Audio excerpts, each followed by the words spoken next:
マルコによる福音書9章2節から13節までの御言葉です。엿새 후에 예수께서 베드로와 요한을 데리시고 따로 높은 산에 올라가셨더니 그들 앞에서 변형되사 그 옷이 광채가 나며 세상에서 빨래하는 자가 그렇게 희게할 수 없을 만큼 매우 희어졌더라. 이에 엘리야가 모세와 함께 그들에게 나타나 예수와 더불어 말씀하시거늘 베드로가 예수께 고하되 랍비여 우리가 여기 있는 것이 좋사오니 우리가 초막 셋을 짓되 하나는 주를 위하여 하나는 모세를 위하여 하나는 엘리야를 위하여 하사이다 하니 이는 그들이 몹시 무서워하므로 그가 무슨 말을 할지 알지 못함이더라. 마침 구름이 와서 그들을 덮으며 구름 속에서 소리가 나되 이는 내 사랑하는 아들이니 너희는 그의 말을 들으라 하는지라. 문득 들러보니 아무도 보이지 아니하고 오직 예수와 자기들 뿐이었더라. 그들이 산에서 내려올 때 예수께서 경고하시되 인자가 죽은 자 가운데서 살아날 때까지는 본 것을 아무에게도 이르지 말라 하시니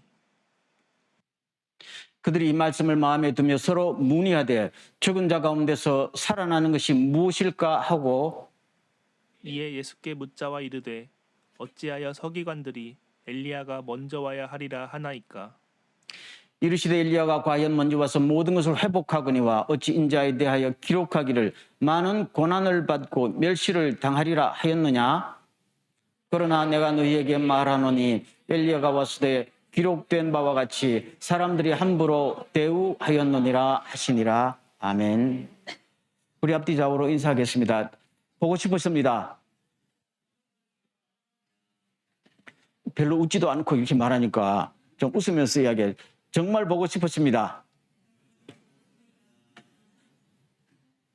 그렇죠. 요새는 자주 만나지도 못하고 일주일에 한 번 교회 와서 만나는 것도 참 감사한 일입니다. 그렇죠. 자, 오늘 말씀을 통해서 여러분들에게 주시는 하나님의 메시지가 우리 삶의 길이요 진리가 되기를 간절히 소원합니다. 오늘 말씀은 예수님의 변화산 사건이지요.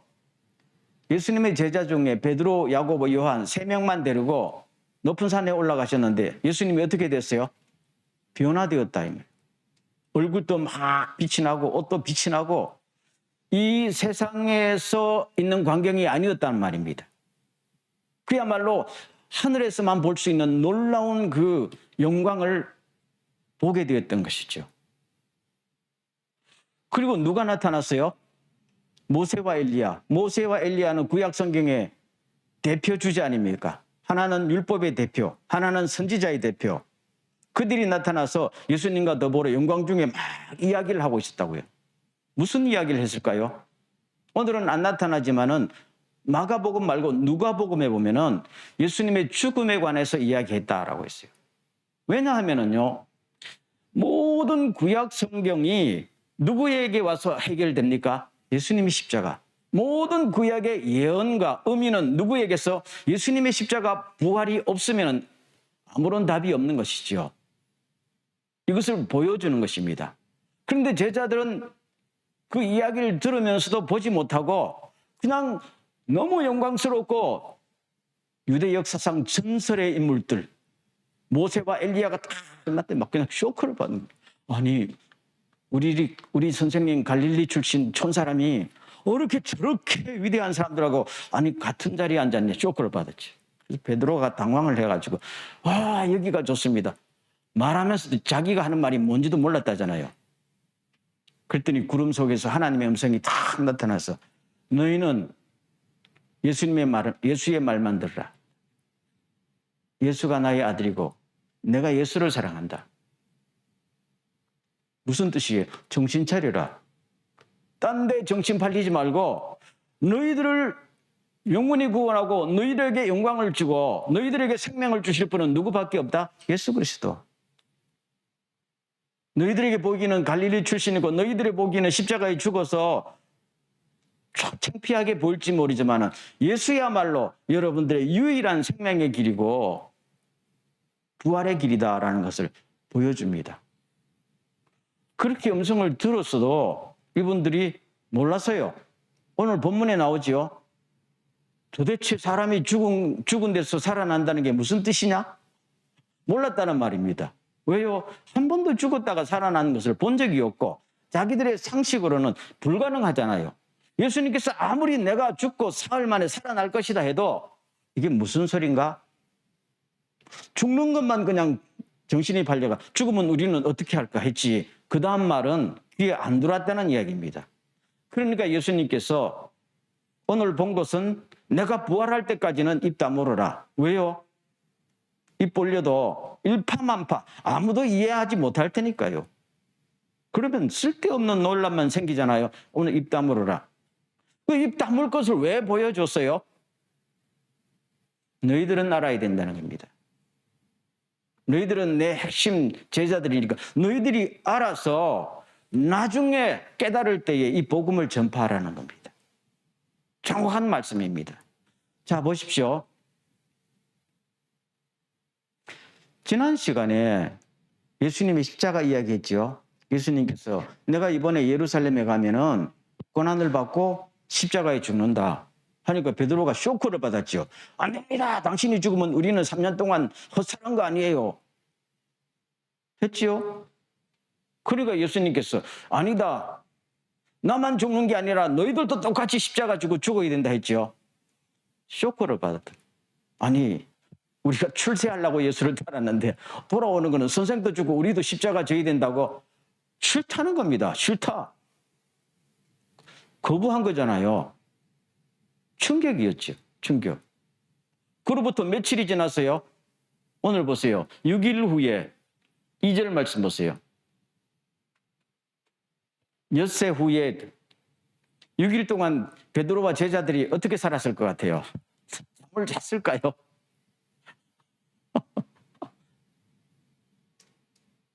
아마 요새 우리 대학 시험 떨어지거나 직장 떨어지는 것 비교가 안 될 겁니다. 모든 것을 예수님께 투자했는데요. 인생을 투자했는데요. 망하게 생겼잖아요. 잠이 와요, 안 와요? 안 오지요. 그럴 때 예수님께서 이들을 데리고 놀라운 하늘의 광경을 보여주면서 이 의미를 알아라 했던 것이잖아요. 그렇지만은 베드로와 제자들은 그 의미를 그때는 전혀 알지 못했어요. 예수님께서 십자가 지고 부활했을 그때도 아직도 깨닫지 못했어요.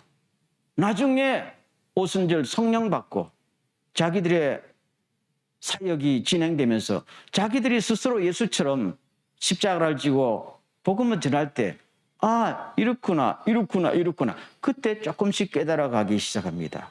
그러다가 나이가 조금 들었을 때 베드로가 흩어진 크리스찬들에게 편지를 씁니다. 그 중에 하나가 베드로 후서지요. 베드로 후서에 보면은 베드로가 이때의 광경을 다시 한번 회상하면서 편지를 씁니다. 그게 베드로 후서 1장 17절 18절을 한번 보겠어요. 다 같이 시작. 지극히 큰 영광 중에서 이러한 소리가 그에게 나기를 이는 내 사랑하는 아들이여 내 기뻐하는 자라 하실 때에 그가 하나님 아버지께 존귀와 영광을 받으셨느니라. 18절. 이 소리는 우리가 그와 함께 거룩한 산에 있을 때 하늘로부터 난 것을 들은 것이라. 이 말을 하는 겁니다. 이 말을 왜 하겠어요? 지금 흩어진 크리스찬들이 너무 힘들게 살고 있거든요. 그럴 때 지금 여러분들이 예수 믿고 마치 십자가를 지는 것처럼 힘들게 살고 있는데 그거 끝이 아닙니다. 여러분들에게 확실히 보장된 부활이 있습니다. 그걸 보여주는 겁니다. 그러면서 우리는 거룩한 산에 있을 때 이 광경을 보았고 하나님으로부터 음성을 들었습니다. 예수 그리스도가 십자가 지는 것으로 끝난 게 아니고 십자가 이후에는 뭐가 있었어요? 부활이 있고 영광이 있다는 것을 예수님의 그 변행된 모습을 통해서 우리는 직접 보았습니다. 따라서 예수 안에 있는 우리들에게도 주님과 같이 될 줄로 믿습니다. 그러니까 이기세요. 그냥 견디는 걸 넘어서 이기고 승리하십시오. 주님이 승리하신 것처럼 승리하십시오. 고난 속에서 벌벌 떨지 말고, 고난을 피하지도 말고, 고난 때문에 인생을 망치지도 말고, 그냥 경면 돌파해서 주님처럼 이기십시오. 반드시 뭐가 있습니다? 놀라운 하늘의 부활과 영광이 기다리고 있습니다. 하는 것을 이 광경을 바라보면서 이야기합니다. 깨달은 거지요. 확실히 깨달은 거지요. 아, 그때 그것이 십자가절하고 의기소침해 있던 우리들에게 주님이 주시는, 하나님이 주시는 확실한 우리의 미래의 모습이었다 하는 걸 알게 했어요. 그리고 16절 보세요. 우리 주 예수 그리스도의 능력과 강림하심을 너희에게 알게 한 것이 교묘히 만든 이야기를 따른 것이 아니요 우리는 그의 크신 위엄을 직접 보았다 했잖아요.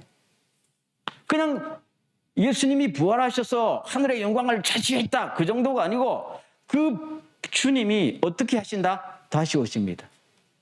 우리들을 만나러, 우리를 데리러 다시 오십니다. 그러니까 기다리십시오. 참 놀라운 메시지를 전하고 있지요. 이것이 바로 변화사나에서의 메시지다 하는 것을 볼 수가 있습니다.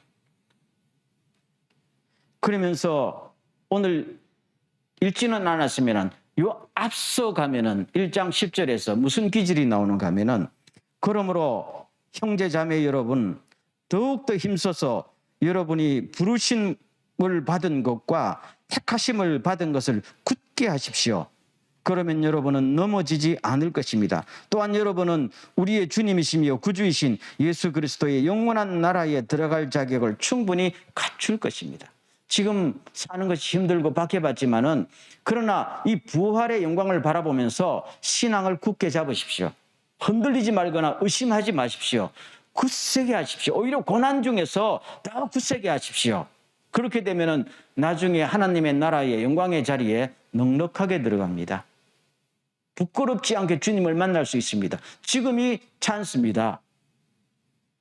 고난이 찬스입니다. 고난이 영광에 이르는 지름길입니다 하는 것을 정확하게 지금 밝히고 있습니다. 참 베드로 많이 바뀌었죠. 많이 바뀌었죠. 왔다 갔다 했던 사람이잖아요. 여러분 기억나십니까? 저는 주님이 십자가에 달릴지라도 같이 죽겠습니다 했는데 예수님께서 오늘 나를 부인할 것이다 했지요. 그 다음 말이 너가 회개하기를 기도한다 했죠. 너가 회개한 다음에 돌아오면은 너의 형제를 어떻게 해라? 굳세게 만들어라 했잖아요. 그 베드로에게 주신 사명이에요. 베드로가 주님의 말씀을 듣고 자기도 왔다 갔다 하는 사람이지만 또 그때마다 일어서서 여러분 신앙을 끝까지 지키시죠. 주님이 오십니다. 주님의 부활의 영광에 우리도 도달합니다. 어떠한 고생과 역경이 있어도 반드시 있습니다. 굳세게 하잖아요. 그리고 편지를 쓰잖아요. 참 멋있는 삶을 살아가고 있지요. 우리가 보기에 그렇게 가능성이 없었던 보였던 사람이, 심지가 굳지 못한 사람, 왔다 갔다 하는 사람이 예수 그리스도의 은혜로 끝까지 자기도 승리하고 그 다음에 모든 사람들을 굳세게 만들어주는 버팀목 역할을 충실히 해는 오늘의 이 모습을 보고 있는 것입니다. 그럼 오늘 이 말씀이 21세기 특별히 코로나 시대에 살아가는 우리들에게 어떤 메시지를 주고 있는가 하는 것을 한번 살펴보기를 원합니다. 요 사이에 텔레비를 켜면은 아프간 사태가 중요한 이슈로 등장하지요. 카불 공항에서 수많은 사람들이 미군 군용기를 이용해서 탈출하려다가 다 탈 수 없으니까 그냥 매달려다가 비행기는 떠나가고 떨어져서 8명이 죽었다. 그렇죠? 그리고 지금 탈레반이 장악한 아프간에서는 겉으로는 평화하지만 지금 각종 뉴스를 보면요, 엄청난 지금 숙청을 진행하고 있습니다.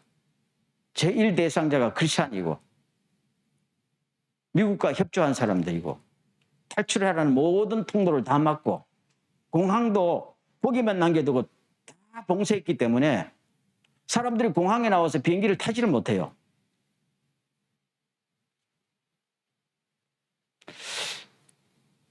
이런 모습을 볼 때에 가끔 생각해봅니다. 가끔 보면서 참 생각해 봅니다. 하나님,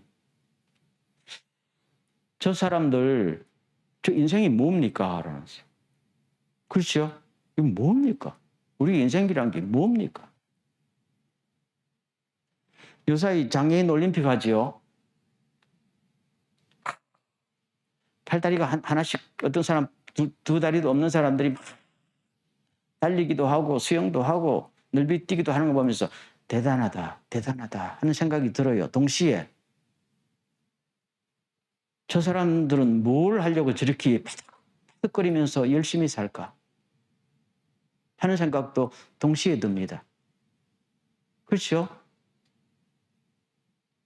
그래, 금메달 땄다. 금메달을 딴 다음에는요? 그렇죠?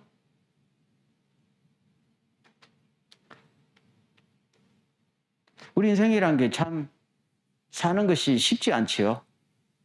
여러분들도 쉽지 않게 살지만 우리들보다 더 힘들게 사는 사람들이 세상에 얼마나 많은지 모릅니다. 이유도 없이 장애인이 되었고 이유도 없이 병에 걸렸고 이유도 없이요 가족들이 찢어지고 불행이 닥치고 설명이 돼요, 안 돼요? 안 되잖아요. 해답이 있어요, 없어요? 없어요. 해결을 할 수 있어요? 못해요. 정치가가 해요? 학자들이 해줘요? 영화 배우들이 해줘요? 못해요. 돈으로 해결돼요? 안 돼요. 그러니까 불교 같은 데서는 모든 것이 다 고난이니까 여기서 빨리 탈출해야 된다. 그것이 불교의 목적 아니겠어요? 붙여보고 물으면은 아니 카불 공항에서 저런 참사를 보면서 어떻게 해결을 해야 되냐면은 저게 다 헛것이라고 생각해라. 그거잖아요. 색즉시공, 공즉시색이니까 마음에 따라 달렸다. 없다고 하면 없는 것이고 있다고 하면 없는 거니까 없다고 생각해라. 그래서 극복하는 거라잖아요. 아니 있는 것을 어떻게 없다고 그래요? 암에 걸려서 시시각각 통증이 다가오고 전쟁에 다쳐가지고 팔다리가 떨어졌는데 없다고 생각해라. 아니, 그렇게 간단히 끝난 문제가 아니지요. 그거는 마치 아픈 사람에게 마취제를 주사 놓고 그냥 잠시 잊어버려라. 이거만 똑같은 거잖아요. 근본 해결책은 안 되는 것이죠.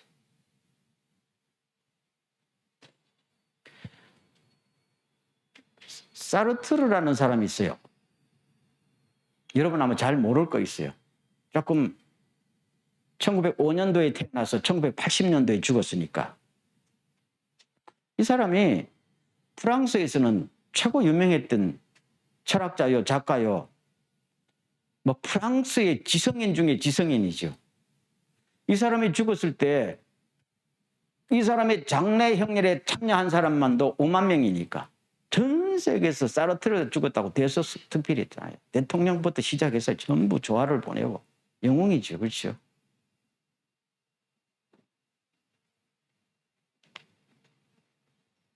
근데 이 사람이 시몬 보바르라는 여자하고 계약 결혼을 했죠.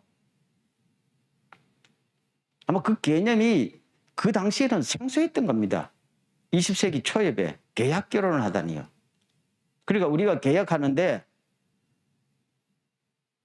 나하고 당신하고 결혼 계약을 맺어도 우리가 서로 다른 남자 다른 여자를 마음껏 사귀어도 서로 간섭하지 않고 우리는 서로 또 행복하게 살자는 거잖아요.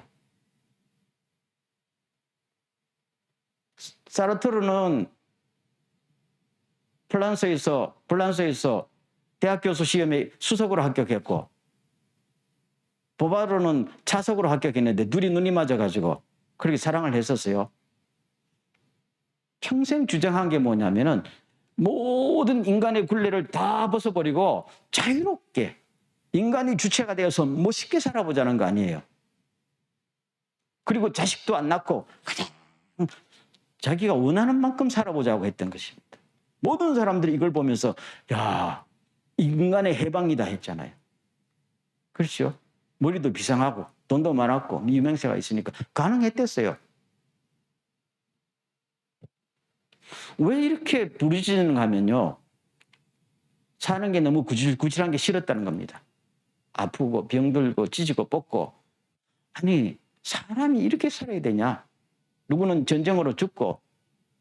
이거 다 그냥 벗어나고 싶다는 거 아니에요. 그래 벗어나는 방법이 불교처럼 잊어버리자가 아니고 이 사람들은 뭐예요?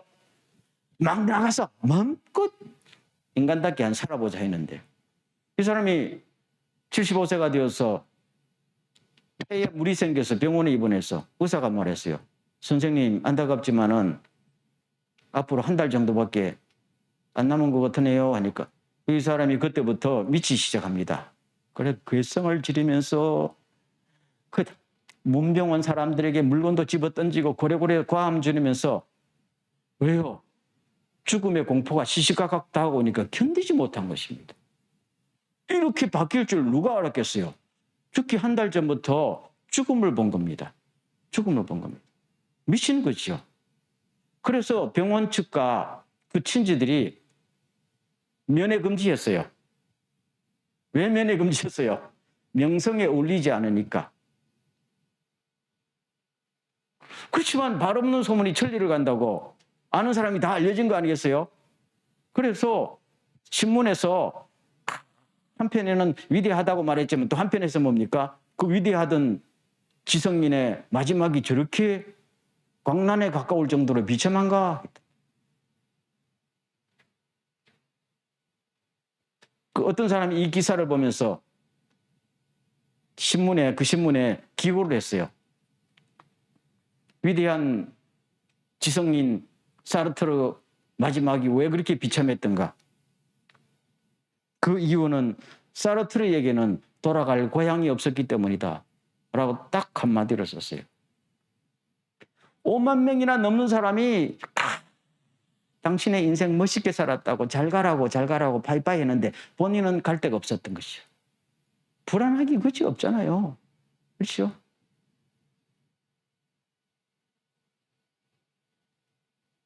인간의 삶이 그 조여오는 그 프레셔를 견디다 못해 탈출구를 찾으려고 했던 거잖아요. 그렇죠? 그 시도가 나쁜 건 아니었어요. 그게 실존주의 철학이었고 그 인간의 바램이잖아요. 그런데 인간 스스로 찾을 수가 없었던 것이죠. 그러나 오늘 말씀 보십시오.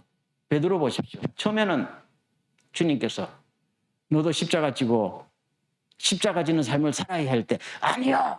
나는 그렇게 인생을 구질구질하게 살고 고생스럽게 살고 싶지 않아요.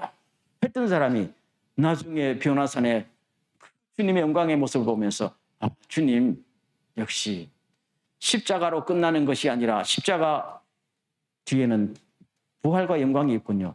그렇다면 이 십자가 지겠습니다. 십자가를 지는 것이 부활과 영광에 이르는 길이라면 나 그냥 지겠습니다. 담대하게 지겠습니다. 이게 고생하고 고달픈 것이 구질구질한 삶이 아니고 부끄러운 것도 아니고 이것은 정말로 하늘의 영광으로 가는 지름길을 나는 알았습니다. 보았습니다. 들었습니다. 그거잖아요. 그때부터는 고생당하는 것도 멋있게 힘든 것도 멋있게 부끄럽지 않게 여기고 그냥 했잖아요. 그리고 아까 베드로 후서에 보면은 편지를 그 마지막 편지지요 쓰면서 여러분들이요 주님께서 나에게 알려주셨는데 내가 머지않아 주님 곁으로 간다고 합니다. 그러면서 하는 말이 내가 이 육체의 텐트를 벗어버릴 날이 멀지 않았습니다. 자기 육체를 텐트라고 표현했어요. 사도 바울도 그렇게 표현했지만 텐트는 뭐예요? 집이 아니잖아요. 텐트는 임시로 그 하는 데잖아요. 내가 육체라는 껍질, 이 모양, 이 육체, 이 생각 껍질에 살고 있었는데 이제 이 껍질을 벗어버리고 하늘의 영광 속으로 주님과 함께 더불어 살려고 갑니다.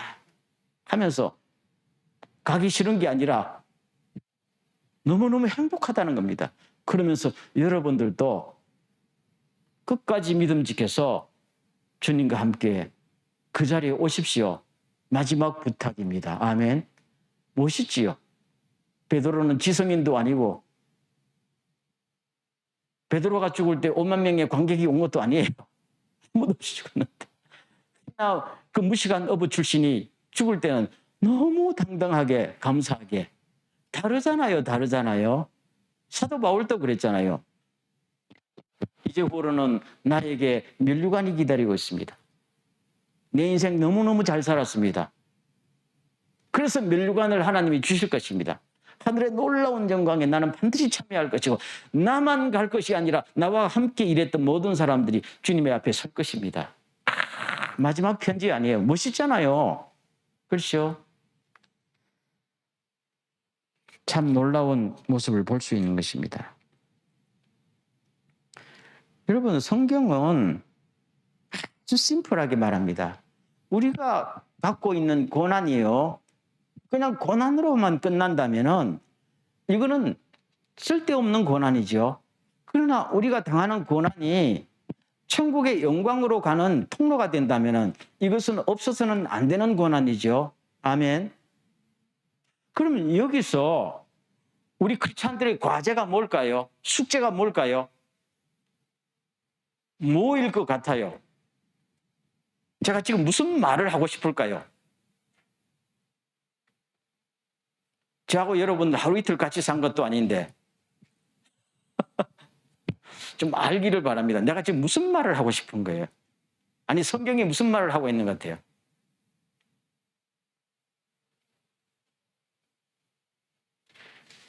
고난을요, 십자가로 바꿔야 됩니다. 오늘 메시지의 핵심입니다. 우리들이 당하는 모든 고난을 십자가로 바꾸는 것이 크리스찬의 능력이고 크리스찬의 지혜입니다. 아멘. 많은 사람이 고난당합니다.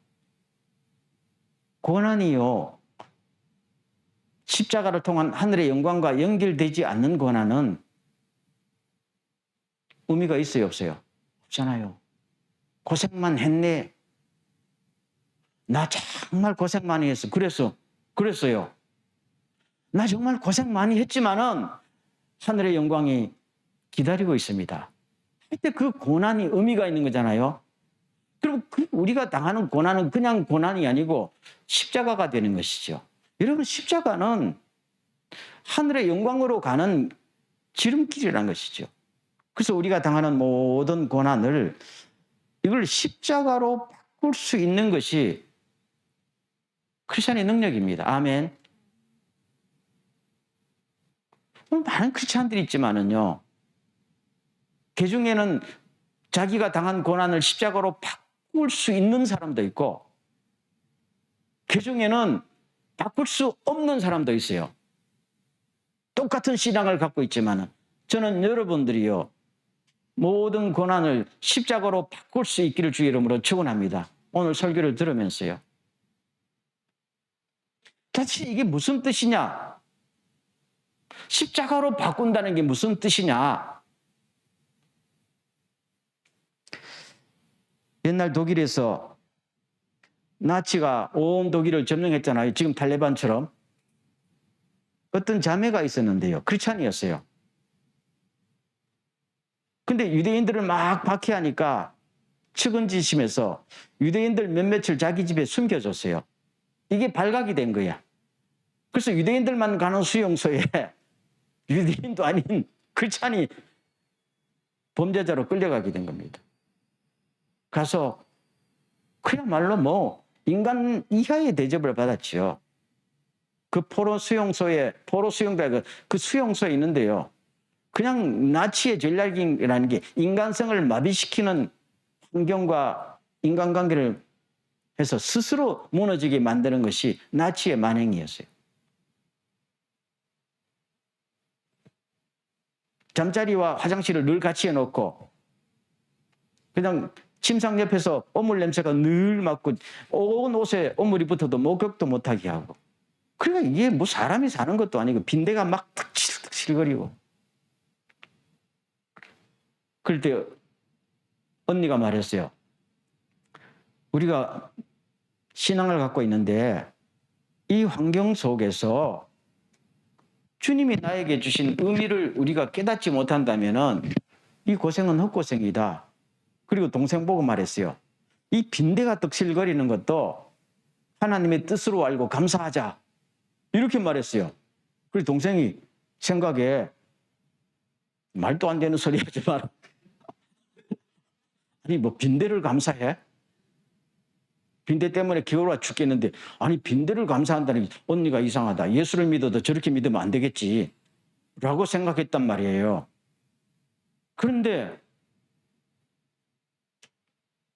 그 수용소 안에서 언니가 중심이 되어서 우리가 이렇게 있지 말고 예배라도 드리자 하면서 자매가 중심이 돼서 예배를 드리기 시작한 거예요. 주일날 평일날 또 한 사람 두 사람 모이기 시작하네.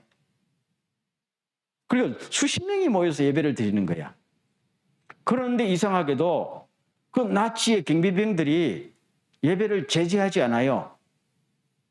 당장 끌어내서 어디 처단을 해야 되는데 제지하지 않고 가만히 있는 거야. 나중에 알고 보니까 나치의 경비병들이 이 수용소 안에는 이 건물 안에는 안 들어오는 거야. 왜 안 들어오는 거 아니까 빈대 때문에 못 들어온대요. 빈대가 악성 빈대가 도저히 여기는 못 들어오겠다는 겁니다. 그래서 빈대 때문에 풀려날 때까지 마음껏 찬양하고 전도하고 그랬다는 거예요. 그 나중에 알았어요. 언니가 그때는 언니도 몰랐겠죠. 그냥 무조건 빈대도 감사하지 했는데 나중에 보니까 빈대가 복음을 전하고 예배드리는 지름길이었다. 고난을 뭘로 바꿨어요? 십자가로 바꿨어요. 아멘. 고난을 십자가로 바꿨어요. 이놈의 빈대 하고 했으면은 고난은 고난으로 끝났는데 이 빈대 속에서 어떻게 하면은 이걸 십자가의 영광으로 바꾸고 어떻게 하면 우리가 주님 앞에 쓰임 받고 어떻게 하면은 주님의 영광에 입야지 할 수 있는가 하는 것을 생각하니까 이게 십자가의 고난이 됐죠. 십자가의 고난이 되니까 뒤에는 뭐가 있어요? 부활과 영광이 있는 거죠. 아멘. 오늘 변화사나에서 이 메시지 알지요? 베드로가 깨달은 메시지가 바로 이것입니다. 사랑하는 성도 여러분, 어떤 고난이더라도 고난으로만 끝이지 말고 이것을 십자가의 고난으로 바꾸십시오. 이것이 성도의 책임이고 성도의 능력입니다. 아멘. 마지막으로 말씀드립니다. 여러분, 일본 땅에서 이렇게 쭉 살면서 여러분들을 보면은 사는 것이 만만치 않아요. 꿈도 있고 희망도 있는데 바로 사는 게 만만치 않아요. 열심히 사는데 왜 그렇게 열심히 살아요? 고난도 참고 어려움도 참고 직장에서 이짐에도 참고 왜 그렇게 살아요? 뭐 하려고요? 하면은 크리스찬들이 할지라도 이 고생이 끝나면은 축복이 오겠지요.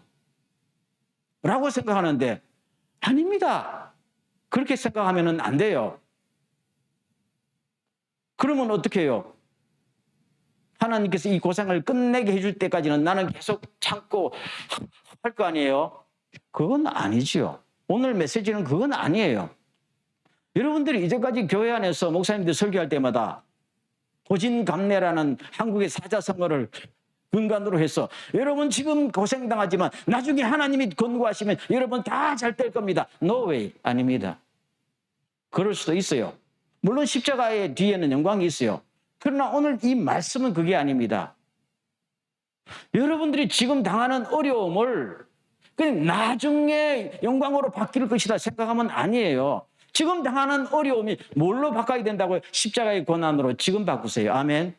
그 의미가 무엇이고 내가 이 고난 속에서 어떻게 주님의 영광을 위해서 더 적극적으로 고난을 맞닥뜨리면서 바꿀 수 있는지요. 아멘. 이렇게 하지 않으면 우리는 늘 그때가 올 때가 허덕허덕하면서 그때가 오기도 전에 시험에 빠져 지칩니다. 아멘. 동의하시죠? 오늘 저는 여러분들에게 오늘 변화산 이 사건의 핵심을 말씀드리고 싶어요.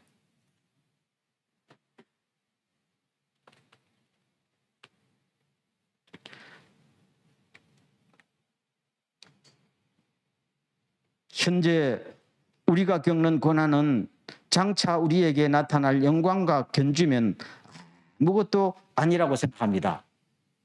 믿지요? 그런데 바울은 고린도 후서에서 이렇게 말합니다.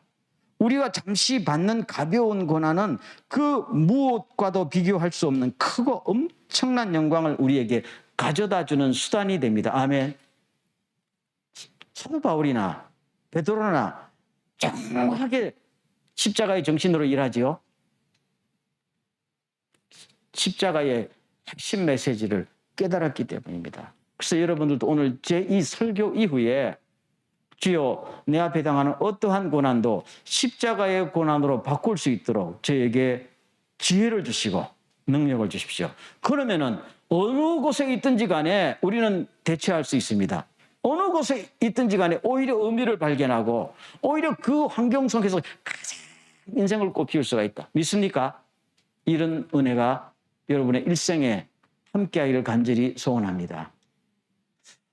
통성으로 기도하겠는데요. 오늘 이 말씀, 하나님 지금 세계가 처한 이 환경, 나 자신이 처한 환경 속에서 어려움과 그리고 앞이 안 보이는 절망이 있지만은 그러나 믿습니다. 반드시 우리의 마지막은 하늘의 영원한 영광과 기도의 응답임을 믿습니다. 이 모든 고난을 십자가의 고난으로 바꿀 수 있도록 깨달음을 주시고 능력을 주시고 나의 마음을 인도하여 주시고 성령으로 충만하게 해달라고 하면 통성으로 기도하겠습니다.